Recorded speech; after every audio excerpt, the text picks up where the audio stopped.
lovely and darling viewers, it's Jen here at Check Her Joy, and this time I'm doing another Top 5 Wednesday. As always, the Goodreads group is in the description below if you want to check that out. This week's topic is book covers we'd like to live in, which I've got to say was kind of a strange one to do. So, on the face value, this is like a cover that depicts a setting that you would want to like physically live in, and that's kind of what I picked. But as I was going through my shelves trying to pick these, I came up with some weird ones.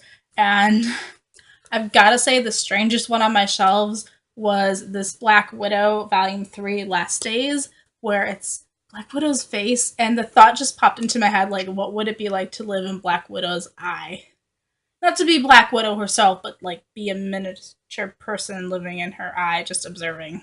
So this topic was more entertaining than I originally expected it to be. The rest of these on my list are normal-ish, but I had to share. The first book on my list is Mansfield Park by Jane Austen, and I really like this picture on the edition I have with, like, just the whole setting laid out. This big open field, there's a town down below there, you've got some people over here picnicking, clearly in Regency costumes, and I would just love to crawl into one of Jane Austen's books and just live there in that world and that Regency setting. Yeah, I might miss indoor plumbing, but maybe it'd be worth it, especially if I got to live in these upper class houses. So if you guys aren't familiar with Mansfield Park, this one follows Fanny Price. She goes to live at this house, Mansfield Park, with her cousins who are rich. And Fanny comes from this poor family where her mother married somebody who is much lower class than she is. And so Fanny is kind of straddling these two lines where she gets introduced to society and meets all these people and lives in this upper class, but at the same time, she doesn't have the same position that her cousins do because she doesn't have the money to back up that kind of a dowry. So we get to see Fanny making friends and courting, and I especially love her relationships with her cousins, especially Edmund.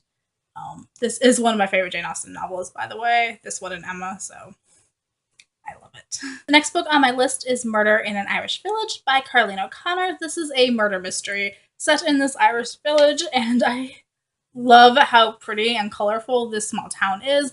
Plus, it's in Ireland, which would be kind of cool to live in. I would even put up with the murderer running around hoping that they wouldn't kill me for a chance to live here.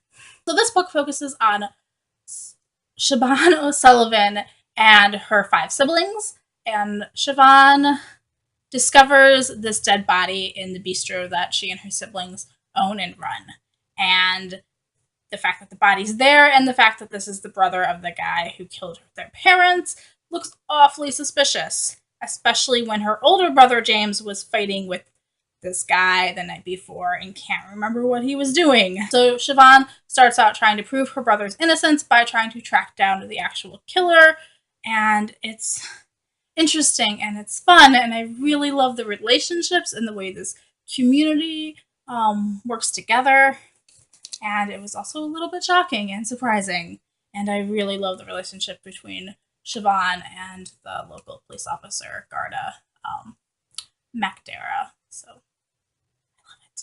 The next book on my list is Sarafina by Rachel Hartman, and I love this cover so much. Gotta admit that the cover is the reason why I opened this book in the first place. So this is kind of a medieval fantasy world, which would be epic, and this is a world where dragons exist. Not just exist, but can take human form and interact and live with humans, which is really cool. So this book follows Sarafina, our main character, who is a talented musician, and she goes to the royal court just as a murder happens in the royal family, and dragons are suspected to be the culprits, and this threatens to start a war between dragons and humans. And Sarafina, kind of not cool with that. She has some ties to the dragons, and that would not be great for her. So she sets off trying to find out who murdered them, and also makes friends with the princess? Pretty sure it's a princess. And her fiance. And I just love this world. I love the dragons. I love these characters. It's fantastic.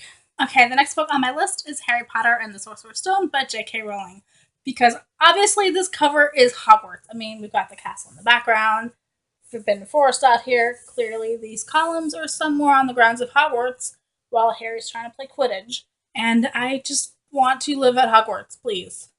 Pretty please, please. Harry Potter is a boy wizard. He grew up in a non magical household and discovers that he's a wizard when he turns 11 and gets to go to magical boarding school, where he learns how to do magic, how to play awesome sports like Quidditch, which is performed on flying broomsticks, and makes best friends with Hermione and Ron. Also, the teachers are all interesting and eccentric, I guess, and I love them all and just would want to live in that school, even facing all the dangers that Harry does every year. Even dealing with the evil wizard Voldemort, who is trying to finish the job he started when he killed Harry's parents, and, he wants to kill Harry also.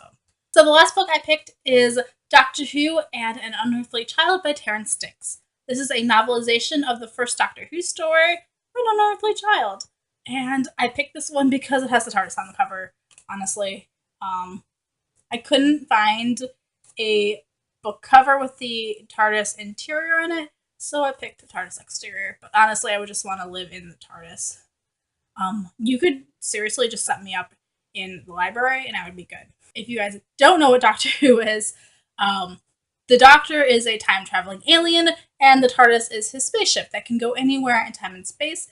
It's also bigger on the inside, and some of the rooms are really cool. So in the story at Unearthly Child, we first meet Susan Foreman, who is a 16-year-old girl, and she's going to this normal English school.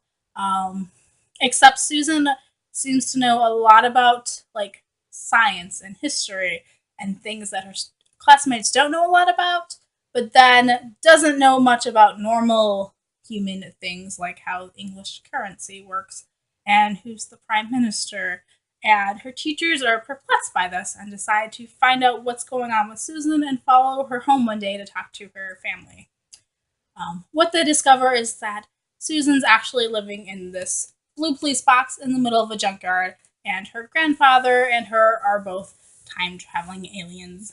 And Barbara and Ian get kidnapped and taken to prehistoric times where they meet a community of cavemen who are trying to figure out that fire thing. Honestly, the caveman bit, not my favorite Doctor Who story, but I do love the entire setup with Unearthly Child and Barbara and Ian first discovering the TARDIS. Also, I really, really love all of Doctor Who. As please, can I live in the TARDIS? So that's my pick. So those were my top 5 picks for book covers that I would want to crawl into. Maybe I kind of sort of cheated on those last 2. But whatever. Let me know in the comments below what book covers would you want to live in. So peace out. I love you guys and keep reading. Bye.